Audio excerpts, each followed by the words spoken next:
할렐루야. 9월이 시작됐습니다. 그래서 9월 주제는 나오라입니다. 8월달 주제가 뭐였죠?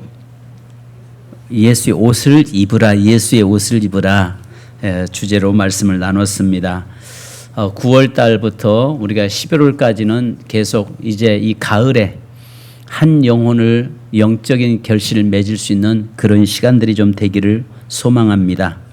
그래서 벌써 엊그제 심은 벼를 심은 것 같은데 벌써 벼들이 누렇게 익어가고 있더라고요. 그리고 알알이 익어가는 모습을 보면서 올해도 풍년인 것 같습니다 하니까 농부들이 하신 말씀, 농사짓는 분들이 하신 말씀이 태풍만 없으면요. 근데 태풍이 언제 몰아와서 또 어떻게 나타날지 모르잖아요. 그런데 그 알곡들이 알알이 익어가고 있는 것처럼 우리의 영적인 우리의 신앙도 알알이 익어갈 수 있는 그런 계절, 그리고 또 우리가 한 영혼을 그리스도 앞으로 인도해낼 수 있는 그런 한 이 9월, 10월, 11월이 될 수 있기를 바라겠습니다. 그래서 우리 교회가 11월 셋째 주에는 영혼의 추수 주일로 한 영혼만 우리가 인도된다고 해도 우리 교회가 배가가 되면 정말 많은 큰 일을 행할 수 있을 것 같습니다. 자, 오늘 요한복음 11장 11절을 보면 예수님께서 나사로를 친구라고 말씀을 합니다. 그리고 친구 나사로가 잠들었다라고 이야기합니다. 아시는 것처럼 갈릴리 출신 예수님과 예루살렘 베다니 출신 나사로가 어떻게 친구가 될 수 있었을까? 같은 직장 생활을 했던가? 아니면 또 같은 어떤 서로가 거리가 상당히 한 200km 이상 떨어져 있는 곳인데 어떻게 친구가 될 수 있는가? 그것은 언젠가 제가 여러분에게 말씀을 드렸습니다. 그 두 분의 사이가 친구는 중마고의 그런 친구처럼 늘 1년에 3차례 절기 때마다 예루살렘에 올라오는데 그 올라와서 그곳에서 늘 만나서 함께 교제하고 함께 성전에 나가고 함께 예배드리고 함께 했던 그런 관계임을 우리에게 보여주고 있는 것입니다. 그런데 예수님께서는 말씀하시기를 나사로에게만 친구라고 말씀하지 않습니다. 오늘 저와 여러분에게도 친구라고 말씀합니다. 요한복음 15장 15절에 보면 이제부터는 너희를 종이라 하지 아니하리니 종은 주인이 하는 것을 알지 못함이라. 너희를 친구라 하였노니 내가 내 아버지께 들은 것을 다 너희에게 알게 하였음이라. 너희는 나의 친구라라고 이야기합니다. 오늘 여기에서 나사로를 친구라고 말씀하시고 저와 여러분에게도 친구라고 말씀하는데, 그렇다면 한마디로 말하면 나사로나 오늘 저와 여러분이 이 시대의 나사로일 수 있다는 것입니다. 이 시대의 나사로가 또 내 주위에 있는 사람이 나사로일 수 있다는 것을 우리에게 보여주고 있는 것입니다. 그러면 여러분, 나사로가 누구입니까? 첫째는 오늘 성도를 이야기합니다. 둘째는 다시 복음으로 살아나야 할 자를 이야기합니다. 그래서 요한계시록 3장 1절에 보면 사대교회에다가 주님이 뭐라고 말씀하냐면 살았으나 실상은 죽은 자다. 그러니까 여러분, 우리가 숨 쉬고 있다고 해서 다 살아있는 건 아니라는 것이죠.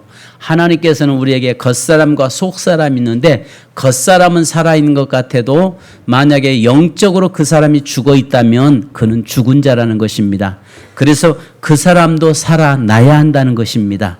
그러니까 결국은요, 오늘 나사로를 보고 친구라고 말씀하신 것처럼 저와 여러분에게도 친구인데 혹시 저와 여러분이 아직 무덤 속에 내가 들어있다면, 있는 존재라면 이제 주의 말씀을 듣고 그 무덤에서 나와야 되고, 또 내 주위에 있는 사람들 중에서 아직도 영적으로 죽어 있는 자가 있다면 주의 말씀을 통해서 그를 살려내는 저와 여러분이 돼야 될 줄 믿습니다.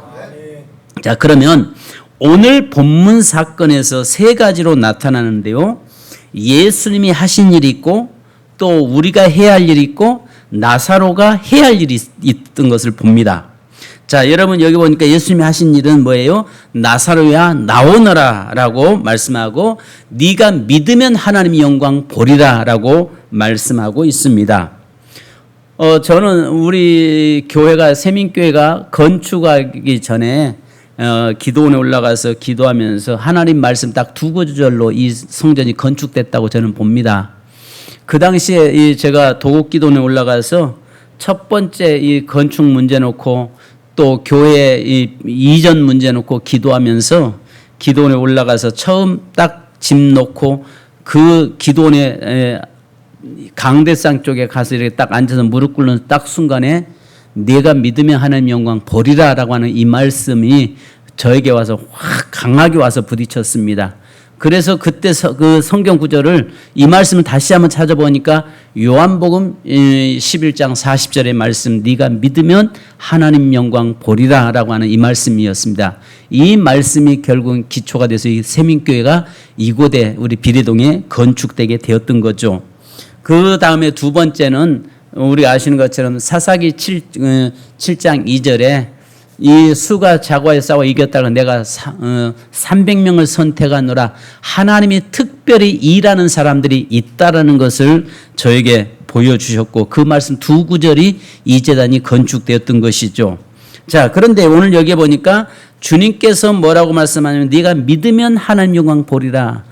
예수님이 하신 일은 나사로를 살리는 일이고 그 다음에 하나님의 영광을 드러내시는 일이었고, 자, 우리가 할 일은 여기에 보니까 예수님 뭐라고 말씀하냐면 돌을 옮기는 일이고 그 다음에 수건을 벗겨서 결박을 풀어주는 것이다 라고 이야기합니다. 그리고 나사로가 하는 일은 풀어놓아서 다니게 하라라고 이야기하는 것은 누가 그를 부축해서 집으로 데리고 가는 것이 아니라 스스로 그가 움직이고 행동할 수 있도록 만드는 것이 이렇게 성경에 나타나고 있습니다. 그러니까 세 가지입니다. 예수님께 다 맡겨가지고 예수님이 하시는 일이 아니라 예수님이 하실 일이 있고 저와 여러분이 해야 할 일이 있고 죽은 자가 해야 할 일이 있다는 것입니다. 아멘. 자, 그러면 오늘 여러분 우리의 삶에서 죽은 나사로를 살리려면, 그러니까 이제 이미 저와 여러분은 살아난 자입니다. 이미 우리는 주의 말씀을 통해서 살아난 자인 줄 믿습니다. 그러면 이제 아직도 우리 주위에는 죽은 나사로, 살아나야 할 나사로가 주위에 많이 있다는 것입니다. 무덤에서 나와야 할 자가 많이 있다는 것입니다. 할렐루야. 무덤에서 나와야 할 자가 있는데 여기에 보니까 나사로를 살리려면 여기에 보니까 첫째는 주님의 마음이 있어야 된다는 것입니다. 따라서 합시다. 주님의 마음을 갖자. 자, 33절 같이 한번 읽습니다. 시작. 예수께서 그가 우는 것과 또 함께 유대인이 우는 것을 보시고 심령에 비통히 여기시고 불쌍히 여기사. 자, 우리 또 35절 한번 읽습니다. 시작. 예수께서 눈물을 흘리시더라. 아멘. 죽은 나사로를 살리기 위해서는 첫째는 긍휼의 마음이 있어야 된다는 거죠. 예수님의 마음이 있어야 되는 것입니다. 오늘 여기에 보니까 예수님의 우시는 장면을 볼 수 있는데 예수님께서는 성경에 보면 많이 울으셨다라고 표현하고 있어요. 누가복음 16장 41절에 보면 예루살렘 성을 바라보시면서 그 성이 멸망받을 걸 보시면서 통곡하시며 우셨던 것이 있고요. 또 오늘 본문의 말씀에도 예수님께서 울으셨다라고 말씀하고 있고요. 히브리서 5장 7절에 보면 그는 육체에 계실 때에 자기를 죽음에서 능히 구원하실 이에게 심한 통곡과 눈물로 간구와 손을 올렸고 그의 경건하심으로 말미암아 들으심을 얻었느니라. 예수님은 늘 눈물로서 살으셨다라고 이야기합니다. 그러면 오늘 본문의 말씀에 이 눈물을 울다라고 하는 말은 다크리스인데요. 눈물을 흘리다는 를 뜻하는 다크히오의 부정 과거 시제입니다. 즉 정확하게 번역하면 울기 시작하셨다가 됩니다. 울기 시작하셨다. 즉 이 말이 뭐냐면 그 주위 사람들이 나사로를 위해서 울고 있으니까 주님께서 그 모습 보면서 두 가지를 보면서 울으셨다는 겁니다. 첫 번째는 거기 나사로를 보고 우신 것이 아니라 그 주위에 있는 사람들, 그러니까 나사로의 그 동생들 마리아와 마르다의 우는 것을 보셨고 거기에 있는 유대인들을 보면서 우신 것이고, 두 번째는 예수님이 우셨던 것은 나사로를 보면서 울기 시작했다는 것입니다. 즉 그 말을 다르게 말하면 긍휼의 마음이 그분에게, 예수님에게 있었다는 것입니다. 여러분, 제일 중요한 것은 저와 여러분이 긍휼의 마음이 있어야 돼요. 할렐루야.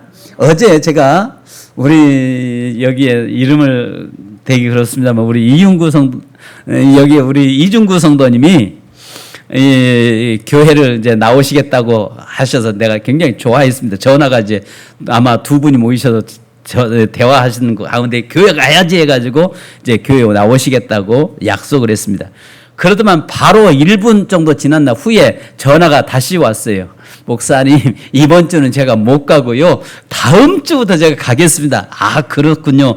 예, 기다리겠습니다. 했습니다. 근데 오늘 교회를 오셔서 깜짝, 아니, 다음 주부터 오신다고 하셨는데 하니까 우리 옆에 있는 이윤규 성도님이 목사님, 제가 가서, 먼저 일찍 가서, 데리고 왔습니다. 긍휼의 마음이거든요. 이게 긍휼의 마음이거든요. 왜냐하면 함께 구원받아야 된다고 하는 거, 함께 예수 믿어야 되고 함께 그 은혜 자리에 나가야 된다는 그 마음이 긍휼의 마음이거든요. 오늘 우리가 이런 긍휼의 마음이 저와 여러분에게 있어야 할 줄로 믿습니다. 그러니까 예수님께서 늘 이 땅에 계시면서 우리 인생을 향해서 긍휼의 마음을 가지고 계셨어요. 그래서 여기에서는요, 울기 시작하셨다라고 이야기합니다. 예수님의 긍휼한 마음을 예수님이 가지고 계셨을 때 나사로를 살린 것처럼 저와 여러분에게도 이 마음이 있어야 된다는 것입니다. 그래서 예수님 우리 인생에 대한 긍휼하심이 있으셔서 당신의 몸을 십자가에 내놓으셨습니다. 우리도 이런 긍휼의 마음이 있어야 됩니다. 그래서 에베소 2장 4절에 긍휼이 풍성하신 하나님이 우리를 사랑하신 그 큰 사랑을 인하여 허물로 죽은 우리를 그리스도께서 살리셨도다. 우리도 영혼에 대한 긍휼함이 있어야 합니다. 여러분, 우리와 중국의 사람들의 차이점이 하나가 있습니다. 어떤 교통사고가 나면 우리나라 사람들은 차에서 무조건 내려서 사람이 다쳤나 다치지 않았나 이거부터 봅니다. 그리고 만약에 트럭이 가다가 짐을 싣고 가다가 넘어졌으면 거기에 물건들이 흩어져 있으면 물건들을 모아놓고 1차적으로 우리나라 사람들은 사람들이 다쳤나 안 다쳤나부터 확인하고 먼저 병원 연락을 취하고 나서 흩어진 물건들을 모읍니다. 이게 우리나라 사람들만 가지고 있는 특징입니다. 세계 어느 나라도 이런 게 없어요. 그런데 중국 사람들은 교통사고 나서 트럭이 뒤집어져서 물건이 흩어져 있으면 그 안에 사람에 대해서는 관심 없습니다. 사람이 죽었든 다쳤든 어떻게 됐는 거 거기에 신경 쓰지 않고 무조건 물건부터 가지고 도망가기 시작합니다. 이게 차이예요. 그러니까 우리나라는요, 이게 긍휼함이 있어요. 우리나라 사람들은요, 긍휼함이 있어요. 그래서 어떤 사람이 고통 속에 있으면요, 그 고난을 보고 그냥 넘어가지 않아요.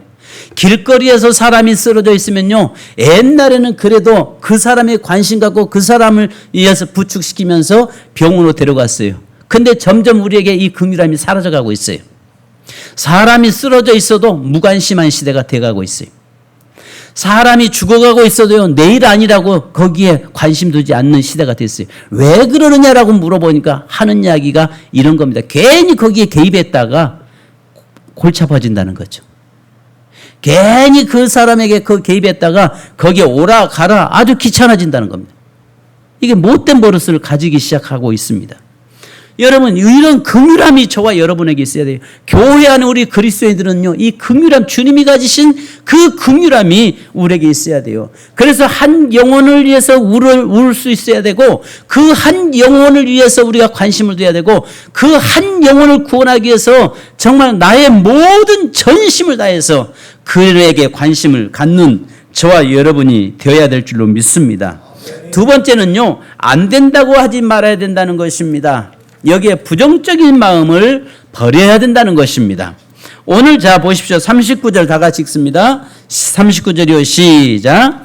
예수께서 이르시되 돌을 옮겨 놓으라 하시니 그 죽은 자의 누이 마르다가 이르되 벌써 냄새가 나나이다. 아멘. 틀린 말은 아니죠. 맞는 말이죠. 죽은 지 나흘 됐으면 뭐 해요? 당연히 냄새 나는 건 당연한 것이죠. 그죠? 여기서 우리가 한 가지 뭘 보냐면은 예수님이 돌을 굴러내려 옮겨라 이야기하니까 마르다가 제일 먼저 하는 말이 무슨 말이에요?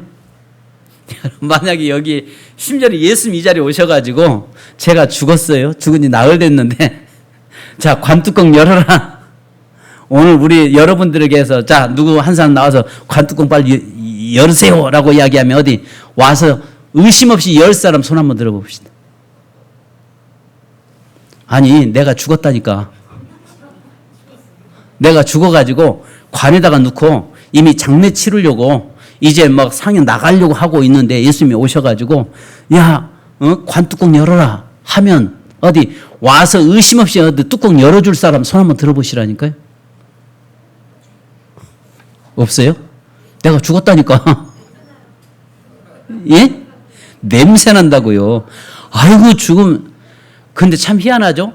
사람이 숨 쉴 때는 그냥 그 숨 조금이라도 숨이 있으면 두렵지 않아요. 근데 숨이 딱 끊어져서 죽었다라고 하는 순간부터 사람에게는 뭐가 와요? 두려움이 찾아와요.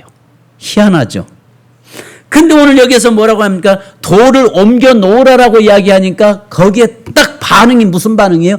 가장 사랑했던, 가장 믿고 제일 먼저 돌을 자, 빨리 돌을 옮깁시다 해야 될 사람이 마르다가 뭐라고 이야기해요? 주님, 나흘 됐다니까요. 주님, 벌써 나흘 됐어요. 예수님, 냄새 난다니까요. 이게 뭐냐면 내 생각에 사로잡혀 있어요. 안 된다는 이야기예요.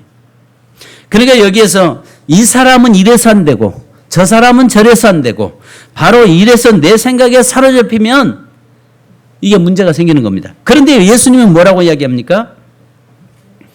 옮기라는 것입니다. 옮긴데 우리는 자꾸 안 된다는 것입니다. 나만 장군이 그렇잖아요. 7번 들어갔다 나오라고 하니까 내 생각에 사로잡혀 있잖아요. 내 생각에는 자꾸 내 생각에는 이미 내 생각에는 죽은 지 나흘 됐고 설상 살아난다고 해도 10분만 뭐랄까 숨을 공기가 산소가 공급되지 않으면 뇌는 이미 다 세포가 죽어서 결국은 살아난다고 해도 이건 식물인간이나 살아난다고 해도 제대로 생활할 수 없는 사람이 될 것인데 자꾸 내 생각에 사로잡혀 있어요. 오늘 주님께서는 우리 주위에 있는 영혼들 죽은 자들 향해서 돌을 옮겨 놓아라라고 말씀하는데 우리 생각에는 뭐라고 얘기하냐면 이래서 안 되고 저래서 안 되고 뭐해서 안 되고 저 사람 내가 볼 때는 저 사람 아주 못된 사람이에요. 동네에서 저 사람은요 소문이 안 좋아서 안 되고요. 저 사람은 뭐해서 안 되고요. 저 사람은요 찔러도 바늘로 찔러도 피 한 방울 안 날 사람이니까 안 되고 내가 말해봐야 들어줄 사람도 아니고 자꾸 내 생각에 사로잡혀 있을 수 있다는 것입니다. 그런데 오늘 우리가 한 가지 봐야 할 것이 있습니다. 많은 경우 우리는요 예수님 혼자 모든 일을 다 하시는 것이 하셔야 된다라고 우리가 착각을 합니다. 그리고 예수님이 다 모든 걸 하셔야 된다고 생각합니다. 그러나 성경의 역사는요 내가 해야 될 부분이 있고 예수님이 하실 부분이 있습니다. 여러분 우리가 영혼 구원하고 죽은 자 살려내기 위해서는 우리가 그 주님이 오셔서 하실 수 있도록 길을 만들어 놓는 것은 우리가 해야 돼요. 그러면 주님은 살려내는 일은 누가 하시는 일이에요? 주님이 하시는 일이에요. 오늘 저와 여러분이 해야 될 일이 있다는 사실입니다. 오늘 11절에 보니까 41절에 보니까 돌을 옮겨 놓으니라고 이야기합니다. 여러분 여기에서 장애물을 제거해야 하나님의 영광이 나타나는데요. 원문대로 번역하면 그들이 그 돌을 치워버렸다가 됩니다. 처음에는 안 된다라고 이야기했다가 나중에는 그들이 돌을 치워버렸다라고 이렇게 성경은 말씀하고 있습니다. 주님께서 하시는 일이 있는데요. 어떤 경우에도 이를 혼돈해서는 안 되는데요. 우리가 해야 될 일이 있고 주님이 하실 일이 있습니다. 전도는 우리가 해야 할 일이지만 열매를 맺는 것은 우리 주님의 몫입니다.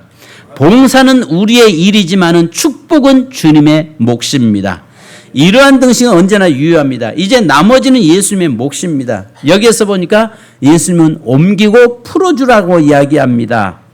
열왕기하 4장에 보면은 선지생도가 나옵니다. 선지생도가 빚을 잔뜩 지고 죽어버렸어요. 그러니까 그 빚쟁이들이 와서 뭐라고 이야기하냐면 너희 아들을 종으로 팔아야겠다라고 이야기합니다.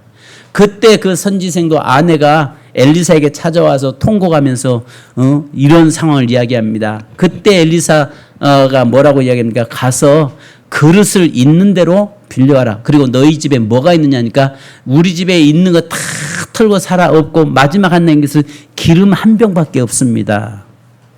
그때 선지생도가 아내에게 엘리사가 뭐라고 하냐면 그릇을 있는 만큼 그릇을 빌려와라. 그리고 나서 그것 문을 닫고 그릇을 병을 부어라 쏟으라고 얘기합니다. 그때 어떤 역사가 일어납니까? 그 그릇마다 그 채워질 때까지 기름이 차고 넘치니까 다 이제 그릇마다 다 기름이 채워졌습니다 하니까 그러면 그것을 팔아서 빚을 갚고 남은 돈으로 너희 가족이 먹고 살아나라고 이야기합니다.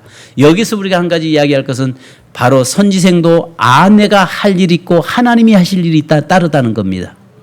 선지생도 아내가 하는 일은 밖에 나가서 이 그릇을 있는 대로 그릇을 빌려서 갖다 놓는 것은 누가 하는 거예요? 그의 선지생도 아내가 하는 겁니다. 기름을 갖다가 계속 나오게 만드시는 분 누구세요? 하나님이십니다. 오늘 돌을 굴러내는 분은 누구예요?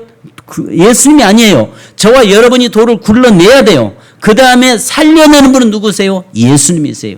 우리 주위에 죽은 자들을 살려내기 위해서 무덤에서 나오게 하기 위해서 우리가 돌을 굴르는 일은 저와 여러분이 해야 되고 그 영혼 살리는 일은 우리 주님이 하신다는 사실입니다.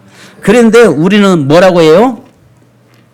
벌써 죽은 지 나흘 됐습니다. 안 됩니다라고 이야기하고 있다는 것입니다. 여기서 주님은 나사로의 무덤에 돌을 치우라고 명령하신데 나사로 입장에서는 아무것도 할 수 없죠. 죄로 죽은 인생은 스스로 하나님을 찾아갈 수도 없죠. 우리들은 그런데 저와 여러분이 해야 될 일은 돌을 제거시키는 일은 우리가 할 수 있다는 것입니다. 이 돌이 무슨 돌입니까? 생명을 가두는 돌입니다. 살리는 능력을 가로막는 돌입니다. 사망의 권세를 드러내는 돌입니다. 불순종의 돌입니다. 죄의 권능으로 막아놓은 돌입니다. 생명을 살리는 데 가로막은 장애물입니다. 예수님이 이 거추장스러운 돌을 치우라고 말씀합니다. 내가 주님께 불순종하였던 것을 내 던져버리라라고 이야기하고 있습니다. 그러니까 여러분, 저와 여러분이 해야 할 일이 있고 우리 주님이 하시는 일이 있다는 사실을 아시기 바랍니다. 나는 하지 않고 주님이 해주기를 원한다면 그것은 잘못됐다는 것입니다. 교회 부흥도 마찬가지입니다. 바로 우리가 아무것도 하지 않으면서 부흥 안 된다라고 해서는 안 된다는 것입니다. 우리가 부흥의 길을 만들고 길을 열어놓는 것은 우리가 하는 것이고 거기에 살려내는 일은 우리 주님이 하신다는 사실입니다. 돌은 저와 여러분이 옮겨야 돼요. 아멘. 그런데 그 돌이요, 여러분 작은 돌이 아니었어요. 굉장히 큰 돌입니다. 버거울 정도로 힘든 돌입니다. 장정들이 갖다 움직여도 움직이기 어려운 돌입니다. 그럼에도 불구하고 그 돌을 옮기는 것은 저와 여러분의 몫입니다. 우리가 하나님의 나라가 확장되고 교회가 부흥되고 성장되는 것은 저와 여러분은 같은 마음입니다. 여러분, 우리 교회가 부흥하기를 원하시죠? 어디 우리 교회 부흥되지 않고 우리끼리 그냥 모여서 신앙생활하다가 천국 갑시다 하는 분 두 손 들고 할렐루야. 그랬다면 그냥 꾹 내려가서 꿀밤 좀. 우리 교회가 부흥되기 원하시면 두 손 들고 할렐루야. 아멘. 할렐루야. 아멘. 사실은 교회가 부흥돼야 됩니다. 이 땅에 세워져 있는 모든 교회는 다 부흥돼야 됩니다.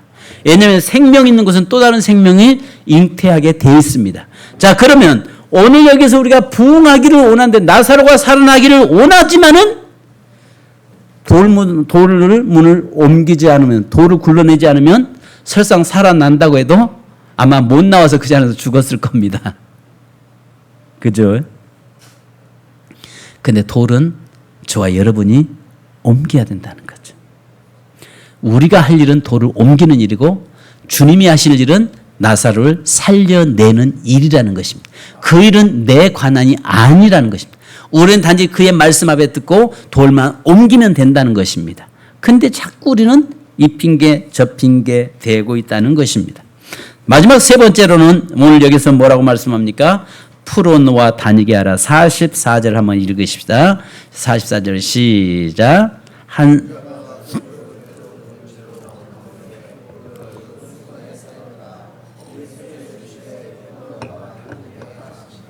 아멘. 오늘날요, 여러분 살아있지만은 살아났어도 묶여있는 자가 참 많습니다.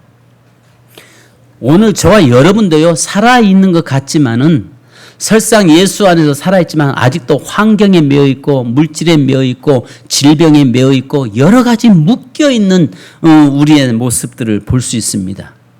그죠? 그런데 오늘 여기에서 우리 주님 나사로 살린 후에 나사로가 무덤에 나오자 풀어놓아 다니게 하라. 주님이 하지 않았어요. 우리한테 풀어놓으라고 말씀합니다. 여기서 풀어놓아 다니게 하라. 원문을 그대로 번역하면요, 그를 풀어주어라. 그리고 그가 가도록 내버려 두어라가 됩니다. 그러니까 그를 풀어 다니게 하라. 그리고 그가 가도록 내버려 두라. 이제는 풀어놓아서 자유자가 되도록 만드는 것입니다. 여기에서 류사태는 리오의 부정 과거 명령인데요, 기본적으로 사람이나 동물을 매인 것으로부터 풀어주다는 의미를 나타내고 있습니다. 그러니까 나사로는요, 유대인의 시체를 수습하는 관습에 따라 수족의 배를 묶여 있었습니다. 그리고 얼굴은 수건으로 쌓여 있었습니다. 우리나라 장례법과 이스라엘의 장례법이 거의 비슷해요. 우리나라는 몇몇 유교식으로 장례식 할 때 12매듭을 묶잖아요. 토막처럼, 나무 토막처럼 꽝꽝 묶어 놓는데 요즘은 우리 기독교 장례는 많이 바뀌었죠. 왜냐하면 화장을 많이 하니까 묶지 않습니다. 그냥 간단하게 묶기는 합니다. 그런데 유대 장례도요, 꽝꽝 묶어 놓습니다. 그러면 살아났어도 이 묶여 있다면 이게 움직일 수 없는 거죠. 그러니까 주님이 살아나게는 하셨지만은 묶여 있는 것은 저와 여러분이 풀어줘야 한다는 것입니다. 자, 죽은 자를 살리는 일은 전적으로 주님의 몫입니다. 그런데 여기에서 풀어놓아라라고 이야기하는 말은 묶였던 것을 풀어서 자유케 하라는 것입니다. 절망으로 묶여진 모든 것을 자유케 할 때에 여기에서 저와 여러분이 자유케 해줘야 된다는 것입니다. 첫 때는 인생의 절망했던 마음을 풀어줘야 한다는 것입니다. 오늘 사도행전 2장 24절에 하나님께서 사망의 고통을 풀어 살리셨으니 이는 그가 사망에 매여 있을 수 없음이라. 예수님께서 사망에서 자유함된 것처럼 오늘 저와 여러분이 사망에서 살아난 그를 풀어서 자유케 만들어 주는 것입니다. 그리고 사단에게서 세상에게서 자기 자신에게서 환경에서 묶인 것들을 풀어 놓아야 한다는 것입니다. 사랑하는 여러분, 오늘 저와 여러분에게 누가복음 13장 16절을 보면은 18해 동안 귀신 들려 고통 중에 있던 여인을 고쳐주신 사건이 나옵니다. 예수님은 안식일에 병 고치는 것을 방해했던 자들에게 이 말씀을 합니다. 여기에 보니까 누가복음 13장 16절에 18해 동안 사단에게 매임받은 이 아브라함의 딸을 안식일에 이 매임에서 푸는 것은 합당치 아니하냐라고 이야기합니다. 사단에게, 세상에게, 사람에게 묶였던 모든 것들을 풀어놓아서 자유하게 해야 됩니다. 그러기 위해서는 먼저 저와 여러분이 예수 안에서 자유함을 가져야 되는 것입니다. 그래서 우리가요, 뭘 말씀하냐면요, 예수님께서 저와 여러분을 자유케 한 것처럼 오늘 우리 주위에 죽었다가 살아난 저들에게도 자유케 만드는 저와 여러분이 되어야 한다는 사실을 믿으시기 바랍니다. 그러니까 오늘 주님이 우리에게, 저와 여러분에게 말씀한 것은 돌만 옮겨놓으라는 것 아니라 여기에 보니까 묶였던 것을 풀어서 자유케 하라. 그 다음에 얼굴에 가려졌던 수건을 열어서 보게 하라라고 말씀합니다. 오늘 또 우리가 여러분 살아났다고 했지만은 여전히 묶여있는 저와 여러분이 있다면 그 모든 결박의 끈들이 풀려지기를 주님의 이름으로 축복합니다. 오늘 저와 여러분이 먼저 우리가 풀려져야 다른 사람들 매여있는 그들을 또 이제는 풀어줄 수 있습니다. 그래서 예수님이 오신 목적이 무엇입니까? 포로된 자에게 자유를, 눈먼 자에게 다시 보게 함을, 눌린 자에게 자유롭게 하는 것입니다. 인생의 생로병사에 묶이고 무거운 짐에 눌러 살아갈 수밖에 없지만 예수님을 인해서 은혜의 시대가 도래되었습니다. 또 그러므로 인해서 저와 여러분이 이것을 묶여있는 것들을 풀어주고 자유케 하는 그 일이 우리가 해야 될 일이라는 것입니다.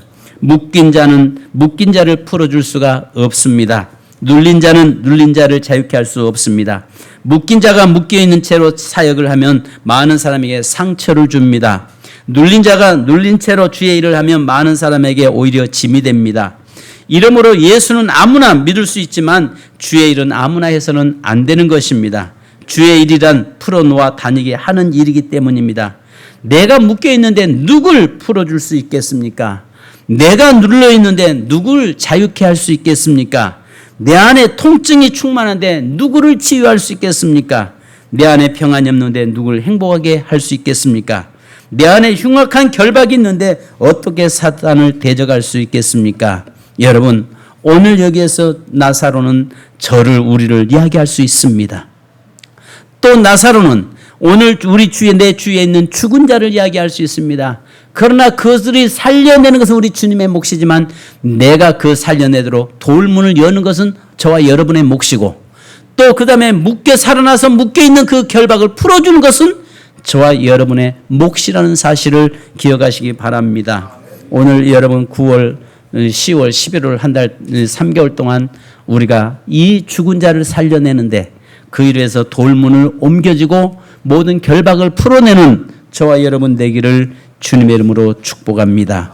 이 시간 여러분 기도하겠습니다. 기도할 때 하나님, 우리의 삶 속에서 내가 먼저 이 돌문을 옮겨지게 하시고 내가 해야 될 일이 있음을 알게 하시니 감사합니다. 또 하나님, 오늘 우리에게 먼저 내가 결박이 풀려지게 하시고 또 묶인 자를 자유케 하는 그 일들을 우리가 하게 하옵소서. 우리 기도하겠습니다. 할렐루야. 거룩하신 아버지 하나님, 은혜 진심으로 감사드립니다. 오늘 나사로의 그 아버지 하나님이여 죽은 자 그를 살려내는데 주님께서 아버지 하나님이여 살려내는 것은 주님의 일이지만 돌문을 옮겨낸 것은 우리의 일임을 알게 하시니 감사합니다. 하나님이여, 주님께서 나사로를 친구라고 말씀할 뿐만 아니라 우리를 친구라고 말씀하고 또 우리 주위에 있는 모든 사람들을 아버지 하나님이여 살려내는 역사를 우리에게 맡기신 줄 믿습니다. 하나님의 무덤에서 우리 주위의 죽은 자를 불러내어 끌어내는 살려내는 역사를 이루기 위해서 우리가 돌문을 옮겨내기 원합니다. 하나님의, 그러나 우리는 부정적으로 죽은이 나흘됐다라고 이야기하고 죽은이 나흘돼서 썩고 시체에서 냄새난다라고 말하는 하나님의 그런 부정적인 우리의 입술이 되지 않게 하여 주옵소서. 하나님이여, 힘들고 어려워도 이 하나님 돌문을 옮겨내는 그 일들을 저희가 감당하게 하시고 그로 인해서 아버지 하나님이여 이 나사로를 살려내는 저희가 되기를 원합니다. 아버지 하나님이여, 9월 한 달 동안도 아버지 하나님 주님 앞에 나오는 역사 있기를 원합니다. 주님 앞에 나와서 하나님이여 돌문을 옮기라고 하는 말씀대로 우리가 무조건 그 힘들고 어려워도 돌문을 옮겨내므로 해서 우리 주위에 있는 죽은 자를 살려내는 놀라운 축복의 역사가 나도록 인도하여 주옵소서. 아버지 하나님, 살아난 자에게 나와서 묶인 것을 풀어주라라고 말씀하고 얼굴에 수건을 걷어주라고 말씀한 것처럼 하나님, 무엇보다도 우리가 죽은 그를 이제 아버지 하나님 자유케 만드는 일들 저희가 되게 하여 주시고 이제 아버지 하나님 우리 세민교회 모든 성도를 통해서 하나님의 거룩한 역사를 이뤄가도록 도우시고 인도해 주옵소서. 감사드리며 예수님의 이름으로 기도합니다. 하나님 아버지, 감사합니다. 오늘 하나님이여, 나사로가 죽어서 모든 사람은 슬퍼하지만 그러나 하나님, 바로 주님께서는 그 나사로를 살려내기 위해서 돌을 옮겨놓으라고 말씀하심을 보았습니다. 하나님이 하실 일이 있고 우리가 해야 할 일이 있다는 것을 알게 하시니 감사합니다. 하나님, 오늘 우리 주위에 죽은 자들이 너무 많습니다. 살아나야 할 자들이 많습니다. 그러나 그들을 살리기 위해서 먼저 해야 될 일은 우리가 돌문을 옮기는 것이요, 그런데 우리는 하나님, 그것 벌써 죽은 지 나흘 됐다라고 이래서 안 되고 저래서 안 된다고 내 생각에 사로잡혀서 말하는 부정적인 우리의 삶이 되지 않게 하여 주시옵소서. 하나님의 돌을 옮겨 놓으라고 말씀하고 돌을 옮겨 놓으면 하나님 영광 볼 것이라고 말씀하신 주님, 저희들의 아버지며 즉시 돌을 옮기는 귀한 역사 있게 하여 주옵소서. 또 아버지 하나님이여, 살아난 그에게 묶여있는 것을 풀어내기 위해서는 먼저 내가 자유자가 되게 하시고 먼저 내가 하나님의 모든 묶여있는 것들이 풀려져서 다른 사람에게도 한번 묶여있는 것을 풀어내는 저희가 되도록 인도하여 주옵소서. 9월 한 달을 주님 시작해 하시니 감사합니다. 하나님이 9월 한 달 동안 살아가는 성도들과 가정과 기업 모든 삶에 주여 함께 하시고 또 살아가는 성도들 모든 묶여있는 것을 자유케 하시고 이제 아버지 하나님이여, 늘 생명으로 하나님의 영광 드러내며 하나님의 일하신 하나님의 영광을 볼 수 있는 한 달이 되도록 역사에 주옵소서. 이 시간 육체적으로 매여 있는 자 예수 그리스도의 이름으로 명령하노니 모든 줄들은 풀려질지어다. 모든 사망의 권세는 사라질지어다. 이제 무덤 문이 열려지고 무덤에서 나오는 축복의 역사가 일어날지어다. 하나님, 사랑하는 재단의 모든 성도들에게 주의 크신 은혜와 은총으로 더하여 주옵소서. 지금은 우리 주 예수 그리스도의 크신 은혜와 아버지 하나님의 무한하신 사랑하심과 성령님의 이로 교통 충만하심이 사랑하는 귀한 재단 모든 성도들 이제 무덤에 돌을 옮기는 일과 또 살아난 그에게 묶여있는 모든 것을 풀어주는 놀라운 축복의 역사의 주인공 되기 원하는 성도들과 가정과 삶위에 특별히 9월 한 달 살아오는 성도들 가정과 또 성도들 한 분 한 분과 자녀들 이해와 또 하나님 하는 모든 사업장 이해 지금으로부터 영원토록 함께 계실지어다. 아멘. 주님 감사합니다.